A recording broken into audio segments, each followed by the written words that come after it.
Los invito a abrir sus Biblias en la epístola del apóstol Pablo a los Romanos y vamos a leer del capítulo 14, versículo 1 al capítulo 15, versículo 13. En realidad, hoy nos corresponde la última sección de esta unidad de pensamiento, que es en el capítulo 15, versículos del 7 al 13. Pero lo que vamos a hacer es a leer toda la unidad de pensamiento, cuán larga es.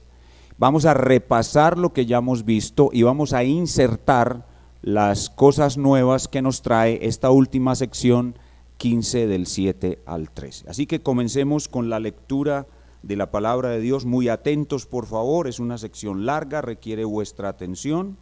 Esto dice el Señor: recibid al débil en la fe, pero no para contender sobre opiniones, porque uno cree que se ha de comer de todo, otro, que es débil, come legumbres. El que come no menosprecie al que no come, y el que no come no juzgue al que come, porque Dios le ha recibido. ¿Tú quién eres que juzgas al criado ajeno? Para su propio Señor está en pie o cae, pero estará firme, porque poderoso es el Señor para hacerle estar firme. Uno hace diferencia entre día y día, otro juzga iguales todos los días. Cada uno esté plenamente convencido en su propia mente.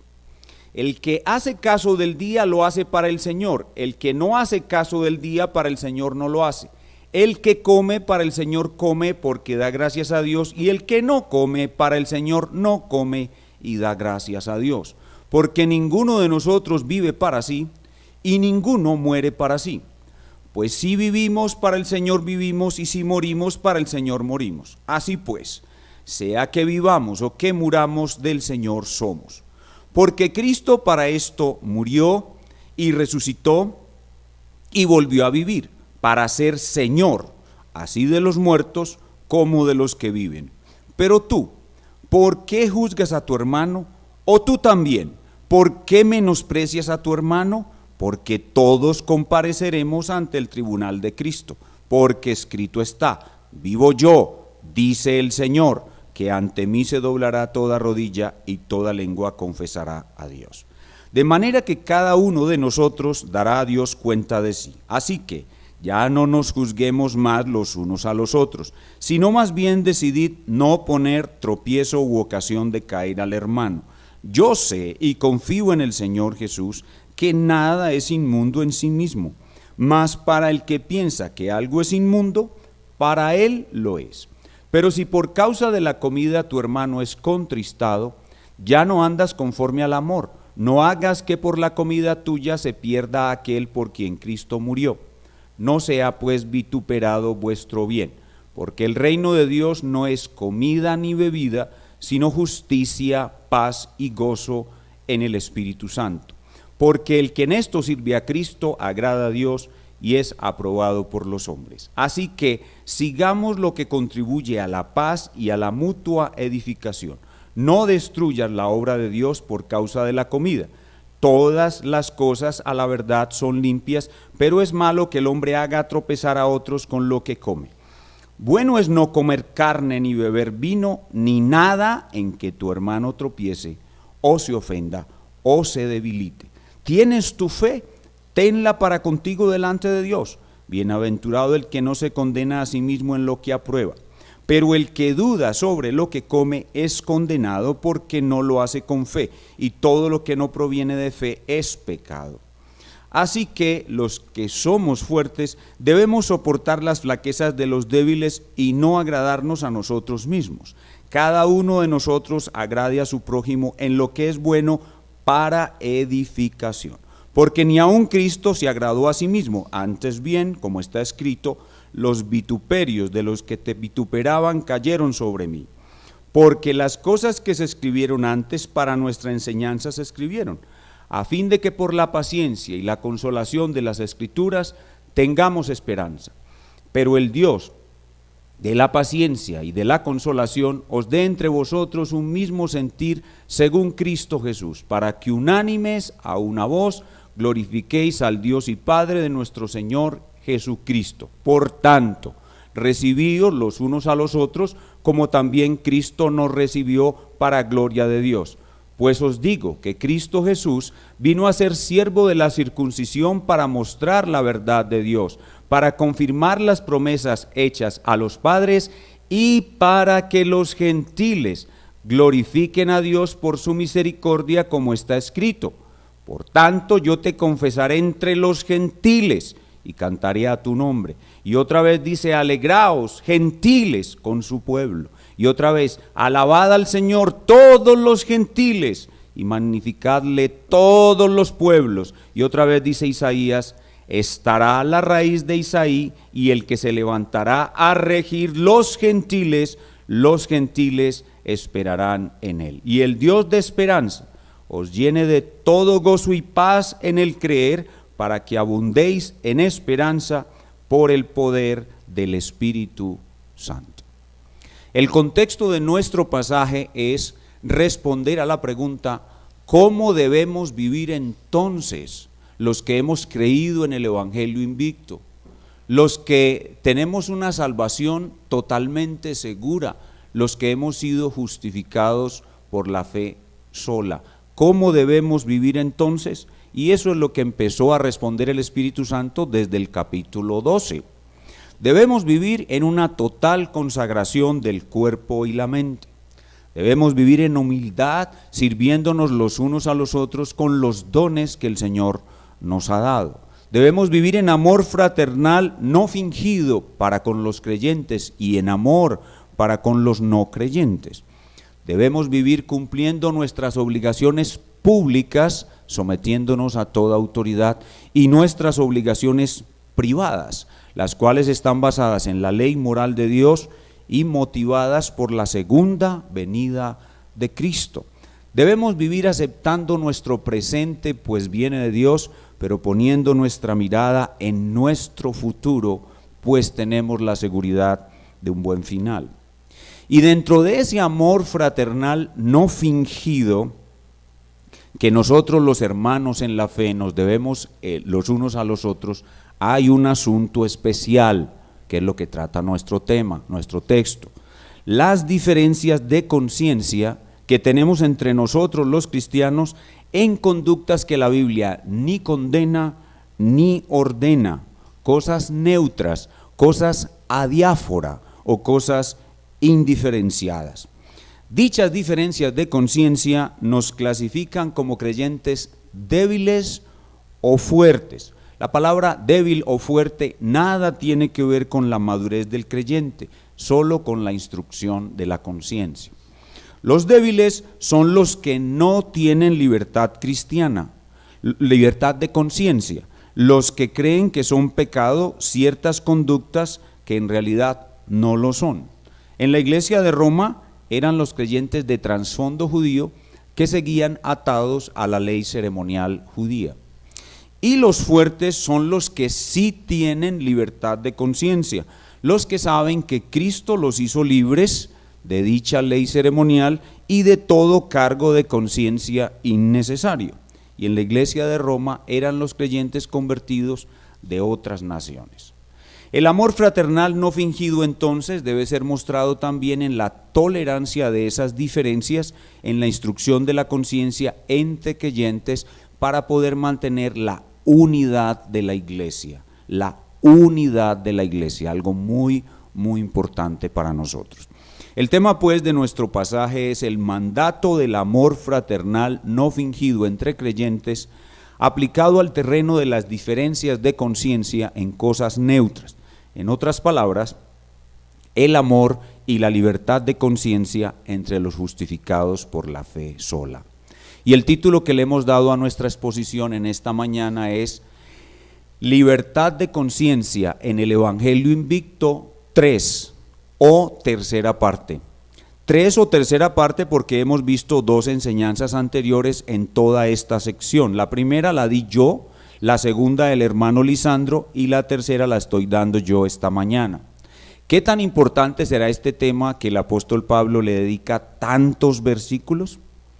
La palabra clave sin duda de nuestro estudio es la palabra conciencia. La conciencia es un juez que Dios puso, un juez interno que Dios nos puso a todos y automático que solo sabe dos palabras: condenado o absuelto. Y de la conciencia puede surgir una palabra que puede ser nueva para muchos, que es la palabra escrúpulo. Escrúpulo es un dictamen condenatorio de la conciencia. Tener escrúpulo es tener algo por pecaminoso.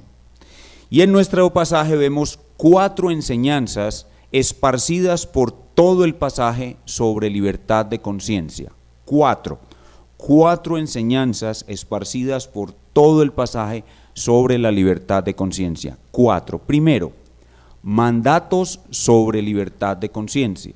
Están esparcidos por todo el pasaje. Segundo, razones sobre libertad de conciencia, esparcidas.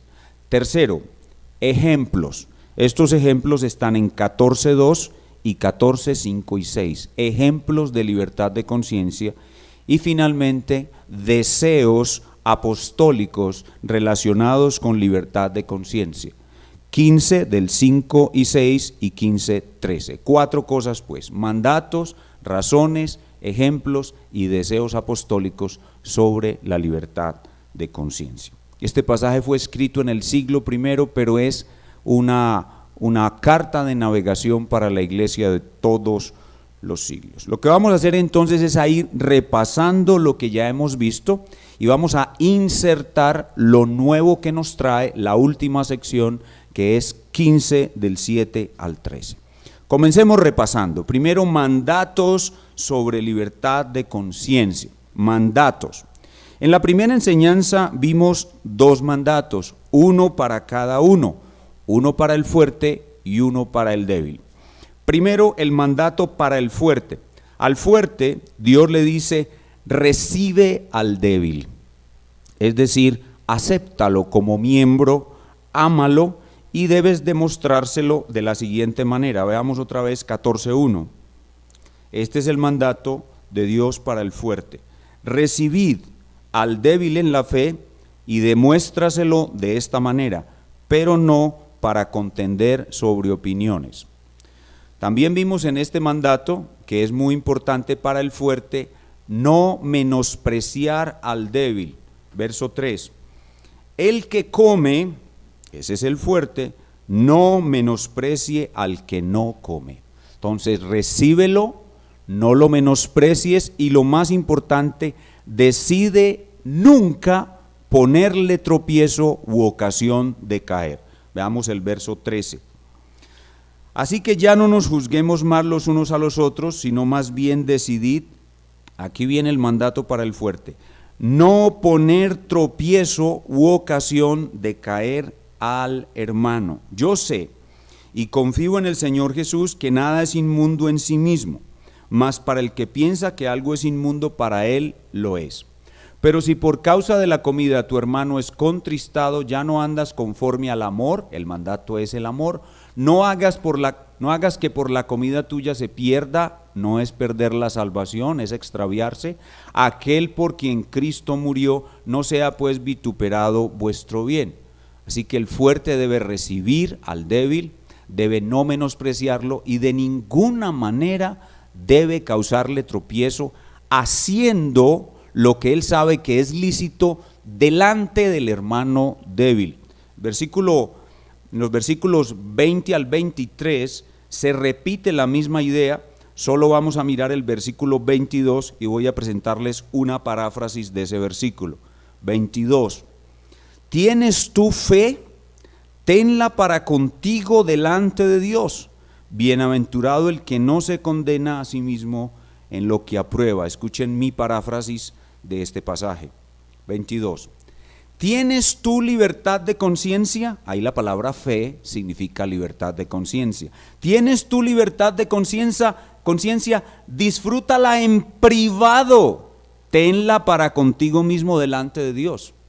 Esa es mi paráfrasis de esa frase. Disfrútala en privado delante de Dios. No la uses cuando tu hermano débil está presente, porque delante de él tu libertad terminará haciéndote cometer un pecado. El mandato para el fuerte se repite muchas veces en el pasaje. Miren cómo lo repite en el 15.1. Así que los que somos fuertes debemos soportar las flaquezas de los débiles y no agradarnos a nosotros mismos. Ese es el primer mandato, el que Dios le da al fuerte. Ahora el segundo mandato es el que Dios le da al débil, que el débil ame al fuerte y que se lo demuestre no juzgándolo. Regresemos al capítulo 14, 3b y 4. 3b y 4 del 14. Y el que no come, este es el débil, no juzgue al que come. ¿Por qué? ¿Por qué lo juzga? Porque el débil cree que eso es pecado, entonces declara que el otro está pecando. Dice, no lo juzgue. Reconozca que ese es un asunto neutro, no lo juzgue. Porque Dios le ha recibido, 4, tú quién eres que juzgas al criado ajeno, para su propio Señor está en pie o cae, pero estará firme, porque poderoso es el Señor para hacerle estar firme. Así que el mandato de Dios para el débil es, no juzgues al fuerte, es un criado ajeno, deja que lo juzgue su propio Señor. Y en la segunda clase vimos un mandato para ambos. En la primera vimos un mandato para el fuerte, uno para el débil, y en la segunda clase vimos un mandato para ambos.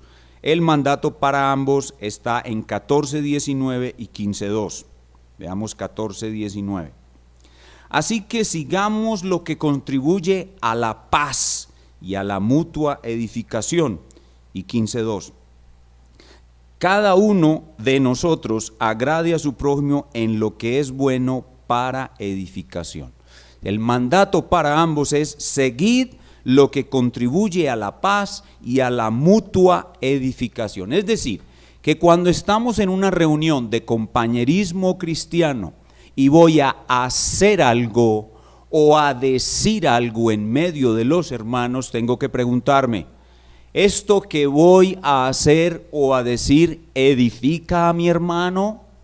¿Esto que voy a hacer o a decir contribuye a la unidad y a la paz de la iglesia? Eso es el mandato para ambos. Y obvio es que debemos dejar estos temas de libertad de conciencia para la enseñanza que el Espíritu Santo le da directamente a cada hermano, especialmente a los débiles. Al abstenernos de hablar estos temas en compañerismo cristiano, así mantenemos la paz, mantenemos la unidad y elegimos otro tipo de temas y así avanzamos en la mutua edificación, pues la paz, la edificación y la unidad son metas fundamentales de la vida eclesiástica. Aquí insertamos algo que añade la parte final del pasaje que nos toca en el día de hoy. Vean 15:7. Por tanto, recibíos los unos a los otros, como también Cristo nos recibió para la gloria de Dios. Aquí está concluyendo la sección de mandatos.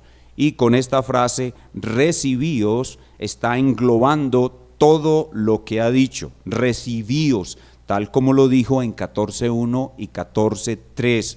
La palabra recibíos, les repito, significa toma a tu hermano para ti mismo. Es decir, él está tan unido a Cristo como tú, y tú estás unido a él, te guste o no. Así, recíbelo. Él es un miembro de Cristo tanto como tú. Tú y él están unidos a Jesús. Recíbelo, ámalo, acércate a él, sé hospitalario. No tengas ninguna reserva para con él. Incluye esto entonces mostrarle amor de todas las formas ya mencionadas. Esto es en relación con los mandamientos sobre libertad de conciencia. Que el fuerte ame al débil, y se lo demuestre de estas maneras, que el débil ame al fuerte y se lo demuestre de estas maneras, y que ambos busquen solo lo que contribuye a la paz, a la mutua edificación y a la unidad de la iglesia. Ahora veamos en segundo lugar las razones que nos da el apóstol para obedecer estos mandamientos. Razones sobre libertad de conciencia. Vimos dos inicialmente en la primera clase: la imitación de Dios y la no usurpación del trono de Cristo como juez de cada uno. La imitación de Dios y la no usurpación del trono de Cristo como juez de cada uno. Primero, la imitación de Dios. Veamos otra vez 14:3. Dice, el que come no menosprecia al que no come, y el que no come no juzgue al que come. Y aquí viene la imitación de Dios, la razón porque Dios le ha recibido. La razón por la cual debemos obedecer estos mandatos de amor fraterno o mutuo es porque Dios ha recibido al fuerte tanto como al débil. Dios lo ha unido a él, Dios lo ha bautizado en su espíritu. Somos miembros de una familia. Por la imitación de lo que Dios ha hecho, yo debo unirlo a mí, hacerlo mi miembro, hacerlo mi familia, tal como Dios lo ha hecho, yo debo hacerlo. Primera razón, la imitación de Dios. Segunda razón, no usurpar el puesto de Cristo como juez. 14:4. ¿Tú quién eres que juzgas al criado ajeno? Para su propio Señor está en pie o cae, pero estará firme porque poderoso es el Señor para hacerle estar firme. Versículo 10, 14:10. Pero tú, ¿por qué juzgas a tu hermano? O tú también, ¿por qué menosprecias a tu hermano? Porque todos compareceremos ante el tribunal de Cristo. Porque escrito está, vivo yo, dice el Señor, que ante mí se doblará toda rodilla y toda lengua confesará a Dios. De manera que cada uno de nosotros dará cuenta a Dios de sí. Así que especialmente el débil debe no usurpar el lugar de Cristo en el juicio del fuerte. El fuerte es un criado ajeno, no debes juzgarlo porque en el trono de juicio del fuerte está sentado solo Cristo y tú no te puedes sentar ahí.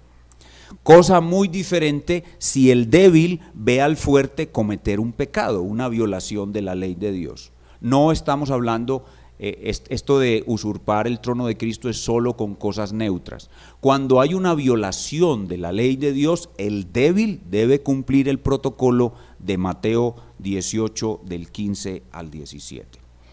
En la segunda clase se añadió otra razón, una tercera razón para soportar a los débiles indefinidamente. En la sesión de preguntas y respuestas que tuvimos el domingo, algunos hermanos hicieron la pregunta de cuánto tiempo había que soportar al débil, y el pastor Alejandro sabiamente nos respondió indefinidamente. Así que hay una tercera razón para soportar a los débiles indefinidamente, y es la imitación de Cristo. La imitación de Cristo. Vean conmigo 15:3.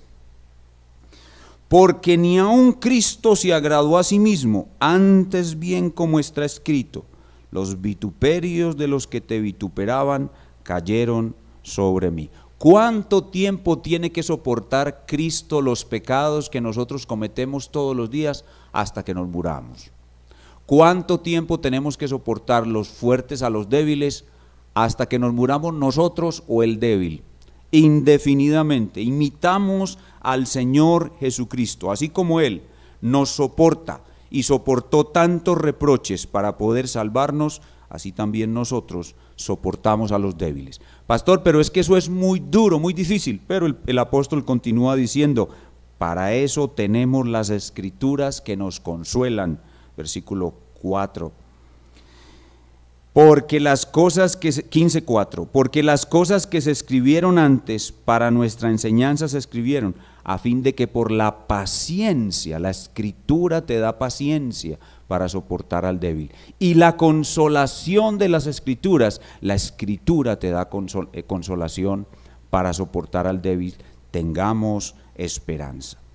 Muy bien, esta es otra razón que vimos en la segunda clase. Y hoy insertamos una nueva razón en 15:7, en 15:7 en adelante. Allí en realidad se repite esta misma, pero luego del 7 se añade una nueva. Veamos 15:7.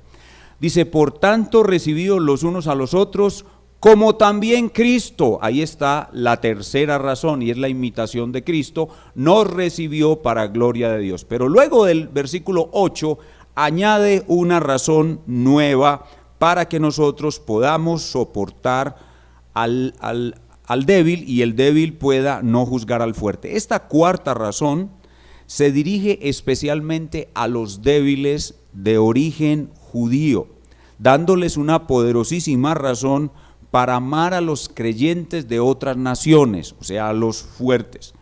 La razón es que el plan de Dios siempre incluyó a los gentiles. de todas las naciones Dios iba a salvar.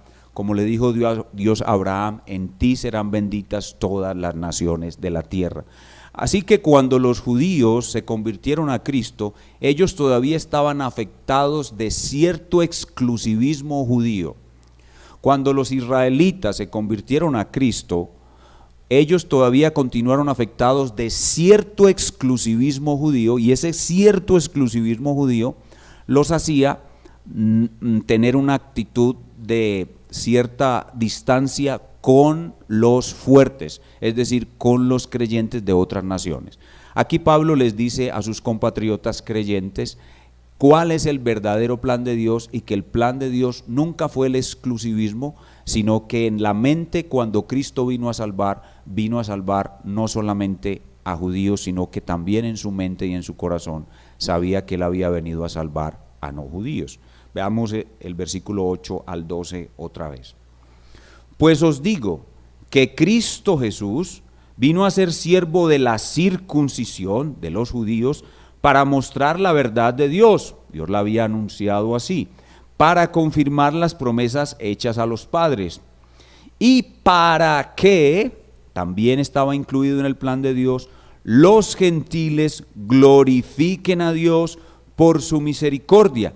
Y ahora vienen 4 citas del Antiguo Testamento, cada una de las partes de la Biblia judía. La Biblia judía estaba compuesta por la Torá, los profetas y los escritos, y Pablo toma una cita de cada una de esa sección para mostrarles que toda la Escritura hablaba de que el plan de Dios original era incluir a los gentiles.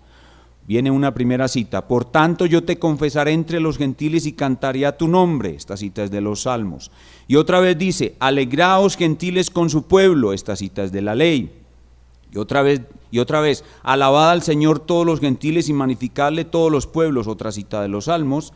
Y otra vez dice Isaías, cita de los profetas: estará la raíz de Isaí, y el que se levantará a regir los gentiles esperarán en él. Así que la razón poderosa para los débiles, para amar a los fuertes y no tener ninguna clase de reparo con ellos, es que Dios siempre incluyó en su plan a los gentiles, y hay que decirle no al exclusivismo judío y no a cualquier clase de exclusivismo. Estos son los mandatos y las razones. Ahora rápidamente los ejemplos. Los ejemplos sobre libertad cristiana que vimos son 2. En el pasaje se mencionan 2 ejemplos claramente. El primero es las restricciones dietéticas de la ley ceremonial judía, y el segundo es la observancia de los días de fiesta del calendario judío. Eso lo vimos claramente en la primera clase. Y añadimos algunos ejemplos de la vida contemporánea de la iglesia del siglo XXI, como son la Navidad, los cumpleaños, la planificación familiar, tener o no mascotas, educar o no a los hijos en casa, donar órganos, etc. Esos son ejemplos de casos de libertad de conciencia. Y lo último que hay en el pasaje es que en 2 lugares Pablo expresa su deseo de que la iglesia tenga unidad y que no sea afectada por las diferencias de libertad de conciencia u otras diferencias secundarias. Y eso es lo cuarto que vemos en la enseñanza: deseos apostólicos. 1, mandatos; 2, razones; 3, ejemplos; 4, deseos apostólicos sobre libertad de conciencia.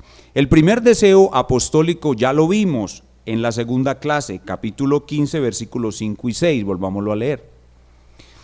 Pero el Dios de la paciencia y de la consolación os dé, ese es el deseo, entre vosotros un mismo sentir según Cristo Jesús. El deseo de Pablo es la unidad de la iglesia, porque él sabe que estos asuntos de libertad de conciencia y diferencias en cosas secundarias ponen en peligro la unidad. Así que el deseo del apóstol es la unidad. Dios os dé un mismo sentir, para que unánimes, una sola alma, un solo corazón, a una voz, unidad total, glorifiquéis al Dios y Padre de nuestro Señor Jesucristo. Ese es el primer deseo. Y el segundo deseo aparece en el versículo final de la sección, versículo 13. Y el Dios de esperanza, la esperanza es un elemento vital en la vida de los cristianos. Los cristianos tenemos fe porque Dios nos ha asegurado un buen final y una esperanza inmarcesible de que ese final llegará. Así que Pablo dice, Dios os dé esperanza. Resulta que cuando nosotros andamos en disputas, sobre asuntos secundarios y de libertad de conciencia, se pierde la unidad, se pierde la paz y mengua la esperanza. Nos afecta a todos en la iglesia. Si nosotros no cuidamos la paz, si no cuidamos la unidad, la esperanza va a menguar, la fe de todos va a ser afectada, porque estaremos pecando colectivamente, y por eso la esperanza disminuye. Dice, y el Dios de esperanza os llene de todo gozo. Cuando hay unidad, cuando podemos tolerar estas diferencias de conciencia, hay mucho gozo en la congregación. Os llene de todo gozo y paz en el creer. Cuando nosotros creemos que es nuestro Señor el que nos ha mandado a amarnos y el que nos ha mandado a tolerar estas diferencias, hay mucha paz, hay mucho gozo, para que abundéis en esperanza. Y lo que dije hace un momento, aumenta la esperanza. ¿Y todo por qué? Porque el poder del Espíritu Santo actúa en nosotros. Miren lo importante que es guardarnos en estos asuntos de libertad de conciencia. Cerrar la boca, no hacer cosas que hagan tropezar a los otros, no proponer temas que causan contiendas, no proponer temas que rompen la unidad, no proponer temas que nos ponen en disputa los unos con los otros, porque eso nos quita la paz, eso nos quita el gozo, eso reduce la esperanza, eso contrista al Espíritu Santo de Dios que se mueve en medio de nosotros. ¿Qué hemos visto entonces en relación con la libertad de conciencia? 4 cosas: mandatos, razones, ejemplos y deseos apostólicos. Y todo para que la paz, el gozo y la unidad y la esperanza en la iglesia de Cristo, tanto en la iglesia de Roma como en todas las iglesias, aumente hasta que venga el Señor. Vamos a cerrar con algunas aplicaciones finales derivadas de esta maravillosa enseñanza.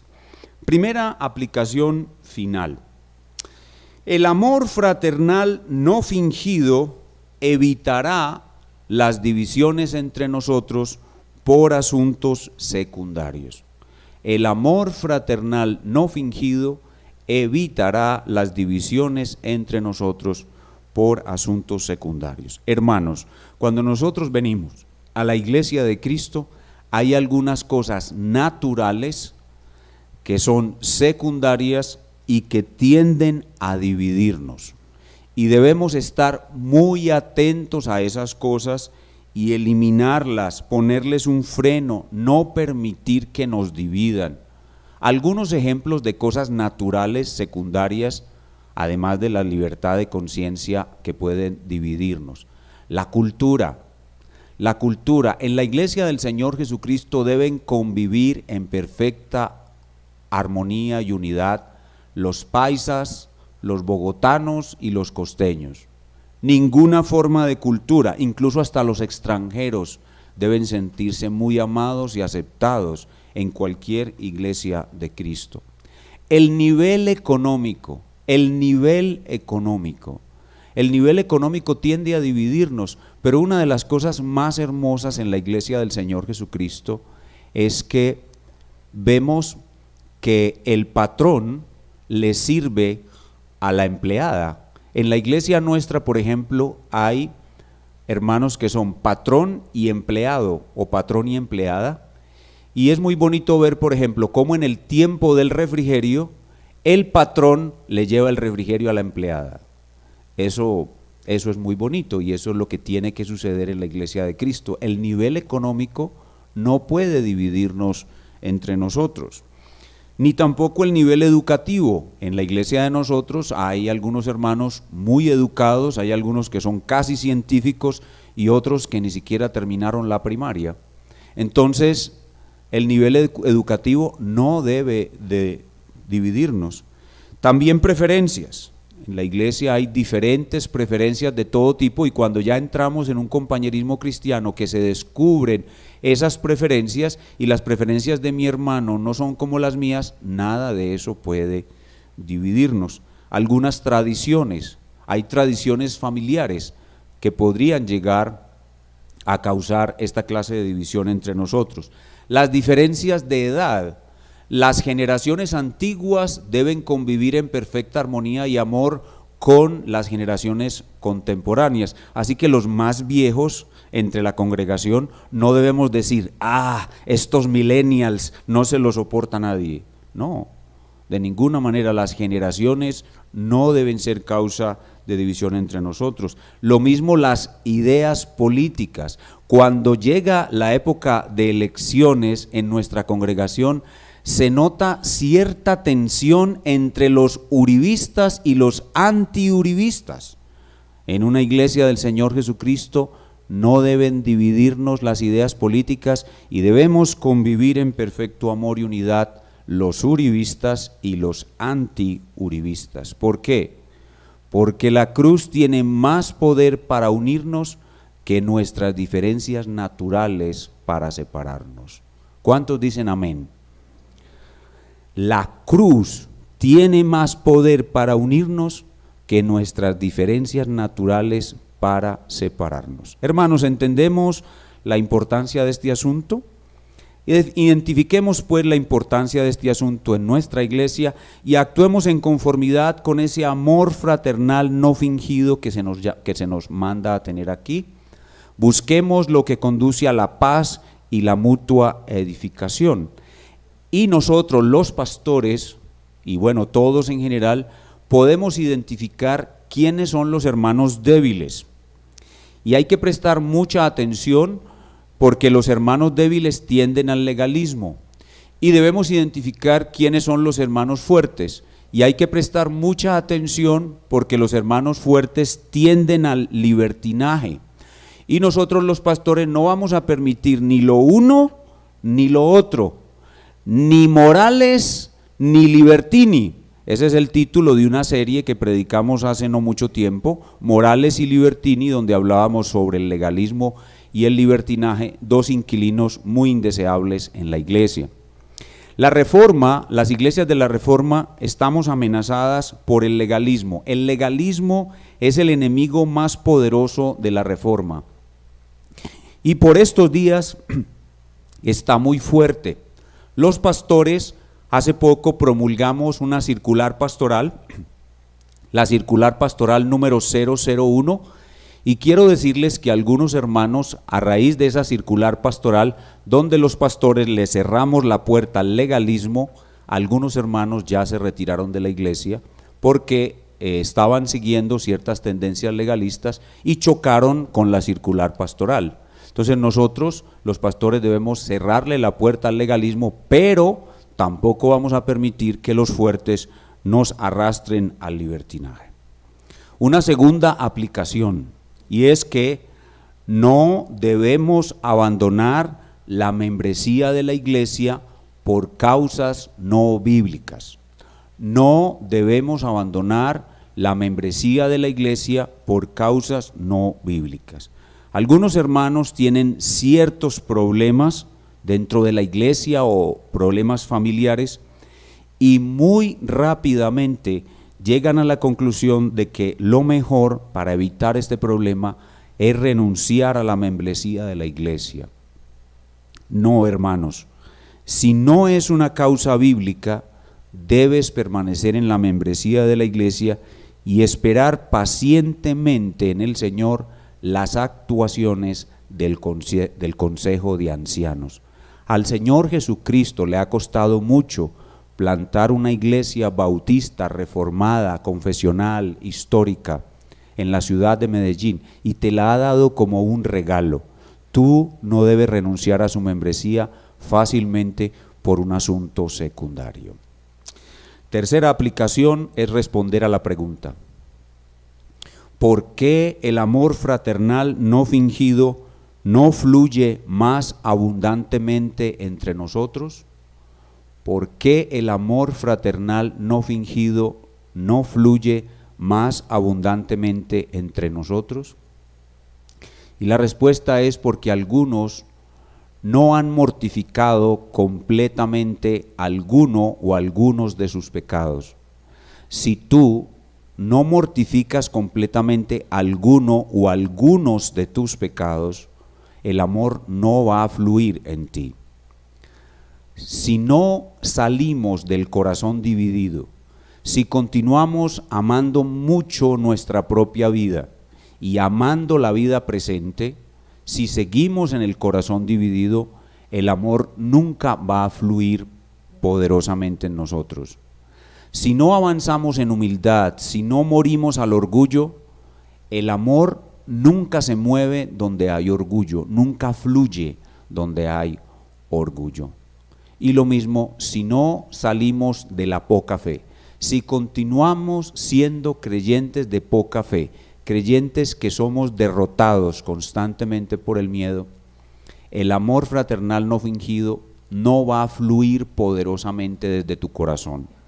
Así pues, que pecado no mortificado, corazón dividido, orgullo, falta de humildad o poca fe hacen que el amor fraternal no fingido no fluya poderosamente en ti. Y si no fluye poderosamente en ti, tú puedes ser causa de división en la iglesia de Cristo. Tú. Si tú no cuidas tu propia alma, si tú no trabajas en tu propia santificación, tú puedes llegar a dividir la iglesia de Cristo. Sea que te vayas de ella, cuando tú te vas de la iglesia sin causa bíblica, tú dividiste la iglesia porque le cortaste un miembro, el miembro eres tú, y tú te amputaste a ti mismo de ella. Si no cuidas tu alma, si no avanzas en tu santificación, el amor fraternal no fluye y vas a estar todo el tiempo con el riesgo de ser tú quien causa una división en la iglesia de Cristo. A nuestros amigos que nos están contactando esta mañana: amigos, tu problema no es la libertad de conciencia, tu problema, amigo querido, es la suciedad de conciencia. Tu conciencia está sucia. Tu conciencia te acusa de los muchos pecados que has cometido y quiere el Espíritu Santo acusarte más y más y más hasta hacer que tu conciencia te doblegue ante Cristo, reconociendo que has pecado mucho y que tu conciencia te declara culpable, que mereces el juicio de Dios. Pero te tengo una maravillosa noticia: para ti también hay limpieza de conciencia, porque Cristo Jesús el Señor vino a morir en una cruz para limpiar la conciencia de todos aquellos que se arrepienten y creen en Él, y darles una nueva vida en un reino eterno donde va a haber siempre unidad, gozo y paz. Te invito a venir a Cristo, amigo querido. Solo Él puede quitarte la culpa que te agobia, solo Él puede lavar completamente tu alma y tu conciencia. Inclinemos nuestro rostro para orar. Oh Señor Dios Todopoderoso, Espíritu Santo del Dios Trino, te damos gracias por esta poderosísima sección de la carta a los Romanos. Te damos muchas gracias por la sección doctrinal hasta el capítulo 11, pero también te damos gracias por esta sección práctica del capítulo 12 al capítulo 15. Gracias, Señor, por esta carta maravillosa que es vital para la vida de la iglesia. Señor, aumentanos el amor fraternal no fingido. Ayúdanos a derrotar nuestros pecados para que fluya, a derrotar el corazón dividido para que fluya, a derrotar el orgullo para que fluya, a derrotar la poca fe para que fluya entre nosotros un amor fraternal no fingido y puedan convivir en perfecta armonía tanto el débil como el fuerte en la misma congregación. Y algunos que nos contactan en esta mañana sean salvados por la gracia de Cristo, te lo pedimos en su nombre santo. Amén.